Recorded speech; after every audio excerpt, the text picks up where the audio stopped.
Hello friends, welcome back to ഗയാമി lush time. നമ്മളിന്ന് ഉച്ചയൂണിന് കഴിക്കാൻ പറ്റിയ ഒരു അടിപൊളി കറിയാണ് ഉണ്ടാക്കുന്നത്. ഇരുമ്പിൻ പുളി, ചീമപ്പുളി, പുളിഞ്ചിക്ക എന്നൊക്കെ പറയുന്ന പുളി കൊണ്ട് നല്ല സ്വാദിഷ്ടമായ ചോറിന് കഴിക്കാൻ പറ്റിയ ഒരു അടിപൊളി കറിയാണ് നമ്മളിന്ന് പരിചയപ്പെടുത്തുന്നത്. അപ്പോൾ എങ്ങനെയാണ് ഉണ്ടാക്കുന്നത് ഓടിപ്പോയി നോക്കിയാലോ. ഞാനിപ്പോൾ ഒരു 10-15 ഇരുമ്പിൻ പുളി എടുത്തിട്ടുണ്ട്. അതിൻ്റെ രണ്ട് സൈഡും കട്ട് ചെയ്തിട്ടുണ്ട്, നന്നായിട്ട് കഴുകി. ഇനി നമുക്ക് നടുവേ ഇതേപോലെ ഈ ഒരു വലുപ്പത്തിലാണ് എല്ലാം അരിഞ്ഞ് വെച്ചിരിക്കുന്നത് കേട്ടോ. ഇനി നമുക്കൊരു മൺചട്ടിയിലേക്ക് ഇട്ട് കൊടുക്കാം. അതിലേക്ക് ഒരു ചെറിയ സവാള നീളത്തിൽ അരിഞ്ഞത് ഇട്ട് കൊടുക്കാം. ഒരു 4 പച്ചമുളക് നടുക്കെ കീറിയതിട്ട് കൊടുക്കുക.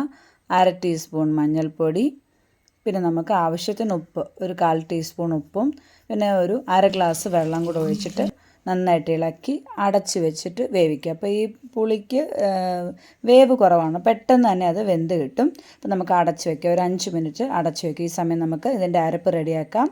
ഒരു 4-5 ചെറിയ ഉള്ളി, പിന്നെ ഒരു 1/2 ടീസ്പൂൺ നല്ല ജീരകം, പിന്നെ 1 കപ്പ് നാളികേരം ചിരകിയതുണ്ട്, അതുകൂടി ഇടുക. പിന്നെ ഒരു 1/4 ടീസ്പൂൺ മുളക് പൊടിയും 1/4 ടീസ്പൂൺ മഞ്ഞൾപ്പൊടിയും, എന്നിട്ട് ഒരു 1/4 കപ്പ് വെള്ളം കൂടി ഒഴിച്ച് നല്ലപോലെ അരച്ചെടുക്കാം. ഇപ്പോൾ 5 മിനിറ്റ് കഴിഞ്ഞിട്ടുണ്ട്. നമ്മുടെ പുളിയൊക്കെ നന്നായിട്ട് വെന്തിട്ടുണ്ട്.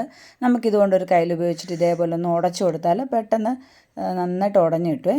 ഇനി നമുക്ക് ഈ നാളികേരത്തിൻ്റെ അരപ്പ് ഇതിലേക്ക് ചേർത്ത് കൊടുക്കുക. എന്നിട്ട് നമുക്കത് കഴുകി കുറച്ച് വെള്ളം കൂടെ ഒഴിക്കാം. നമുക്ക് ചാറ് എത്ര വേണോ അതനുസരിച്ചിട്ട് വെള്ളം ചേർക്കുക.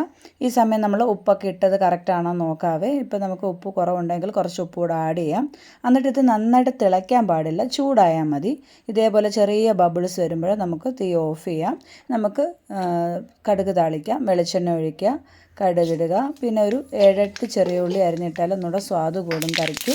4-5 വറ്റൽമുളകും 2 തണ്ട് കറിവേപ്പിലയും കൂടി ഇട്ട് കടുക് താളിച്ച് കഴിഞ്ഞാൽ കറി റെഡിയാണ്. പെട്ടെന്ന് റെഡിയാക്കാൻ പറ്റും. സാധാരണ ഈ ഇരുമ്പിൻ പുളിയൊക്കെ ഉള്ളിടത്ത് വെറുതെ പുളി പൊഴിഞ്ഞ് ഇങ്ങനെ പോകും. നമ്മൾ അച്ചാർ മാത്രമേ ഇടത്തുള്ളൂ. പക്ഷേ ഇങ്ങനെ ഒന്ന് കറി വെച്ച് കഴിഞ്ഞാൽ നമ്മൾ മാങ്ങാക്കറിയൊക്കെ വെക്കുന്ന ആ ഒരു ടേസ്റ്റാണ്. അപ്പോൾ ഇത് ട്രൈ ചെയ്തിട്ടില്ലാത്തവർ തീർച്ചയായിട്ടും ട്രൈ ചെയ്യുക. ഞാൻ കടുക് താളിച്ചിട്ടൊന്ന് അടച്ച് വെച്ചിട്ടുണ്ട്. ഒരു അരമണിക്കൂർ കഴിഞ്ഞ് ഇങ്ങനെ ഒന്ന് ഇളക്കുക. നല്ല മണമാണ് കേട്ടോ. ചോറിൻ്റെ കൂടെ കഴിക്കാൻ അടിപൊളിയാണ്. അപ്പോൾ നിങ്ങൾ തീർച്ചയായിട്ടും ഉണ്ടാക്കി നോക്കുക. ചാനൽ ഇഷ്ടപ്പെടുകയാണെങ്കിൽ നിങ്ങൾ ലൈക്കും ഷെയറും സബ്സ്ക്രൈബും ഒന്ന് ചെയ്തേക്കണേ. അപ്പോൾ മറ്റൊരു നല്ല വീഡിയോയുമായി വീണ്ടും വരാം. Thanks for watching.